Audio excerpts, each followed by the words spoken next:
নমস্কাৰ বন্ধুসকল, best আলপিন Assamese আন এটা ভিডিঅ'লৈ আপোনালোকক স্বাগতম জনাইছোঁ। আজি আমি আনবক্সিং কৰিম M01 চেমচাঙৰ নিউ মডেল আহি গৈছে, নতুন মোবাইল আহি গৈছে, মেড ইন ইণ্ডিয়া হয় বন্ধুসকল চেমচাঙৰ। তো আহক আমি আনবক্সিং কৰোঁ, কি ফিচাৰ্ছ আছে, কেনেকুৱা কেইটা কেমেৰা, কেনেকুৱা প্ৰচেছৰ, আপোনালোকক সকলোবোৰ দেখাই আছোঁ। ভিডিঅ'টো লাষ্টলৈ চাই থাকক। তাৰ আগতে যদি চেনেলটো ছাবস্ক্ৰাইব কৰা নাই ছাবস্ক্ৰাইব কৰি ল'ব আৰু বেল আইকনটো দবাই দিব। যদি ভিডিঅ'টো ভাল পায় লাইক এটা কৰি দিব। আহক আমি আনবক্সিং কৰোঁ। এইটোৱে আমাৰ গেলাক্সি M01। আহক আমি আনবক্সিং কৰোঁ। ভিতৰত কি আছে, কিমান প্ৰচেছৰ আপোনালোকক দেখাই আছোঁ। এইটো মই কিনিছোঁ 9500 টকাত। আপোনালোকে অনলাইন কিনিলে 9000 টকাত পাই যাব। এইটো মানে অফলাইন কিনিছোঁ, সেইকাৰণে 9500 পৰিছে। এতিয়া আনবক্সিং কৰোঁ। ইয়াতে কিছুমান কাগজ পাতি আছে, এইবিলাক আৰু আমাৰ দৰকাৰ নাই। আৰু নেক্সট আছে মোবাইলটো আছে। এই মোবাইলটো মই ছেটআপ কৰি থৈছোঁ, আগতে আপোনালোকক দেখাই আছোঁ কেনেকুৱা কি। তাৰপিছত এইডাল আছে USB টু মাইক্ৰ' USB চাৰ্জিঙৰ কেবুল। বাকী এইটো এডাপ্টাৰ আছে, এডাপ্টাৰটো 5 ভল্ট 1 এম্পিয়াৰ চাৰ্জিং, মানে ফাষ্ট চাৰ্জিং নহয়। ইয়াতে আছে চিম ইনজেকশ্যন টুলছ এটা।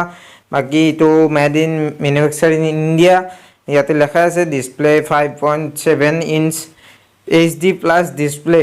বাকী প্ৰচেছৰৰ যদি কথা কওঁ, আমি পাম যে এইটো মোবাইলৰ Qualcomm Snapdragon SDM439 octa core processor. বাকী আৰু গ্ৰাফিক্স দিছে 294 PPI। তাৰপিছত এণ্ড্ৰইড 10 আছে ইয়াতে UI 2.0। এইটো 3GB আৰু 32GB ভেৰিয়েণ্টৰ আহে, মানে 4GB আৰু 64GB নাহে। তাৰপিছত আপুনি যদি বেক চাইডে চাই, ইয়াতে চাউণ্ডৰ স্পীকাৰ দিছে পিছফালে এটা। তাৰপিছত তলফালে আপোনাৰ চাৰ্জিঙৰ মাইক্ৰ' USB প'ৰ্ট, তাৰ লগতে মাইক্ৰ'ফোন এটা আছে। ইয়াতে বেক চাইডে 13 megapixel main camera, depth camera 2 মেগাপিক্সেলত দিছে। তাৰপিছত ফ্ৰণ্টত 5 মেগাপিক্সেলৰ কেমেৰা দিছে। আৰু ওপৰৰ ফালে চালে আপুনি 3.5mm হেডফোন জেক পাব। বাকী ছাইডৰ ফালে চালে আপুনি পাৱাৰ বাটনৰ লগতে চিম শ্লট, মানে দুখন চিম আৰু এখন SD কাৰ্ড লগোৱা শ্লট আছে। বাকী ছাইডৰ ফালে ভলিউম কি আছে। তাৰপিছত আপুনি যদি কেমেৰাত চাই, কেমেৰাত লাইভ ফ'কাছ আছে। তাৰপিছত ফুল HD ৰেকৰ্ডিং আছে আৰু 4000 mAh বেটাৰী আছে। 4000 mAh বেটাৰী ঠিকে দিছে। এক্সপেণ্ডেবল মেমৰি 512GB আছে।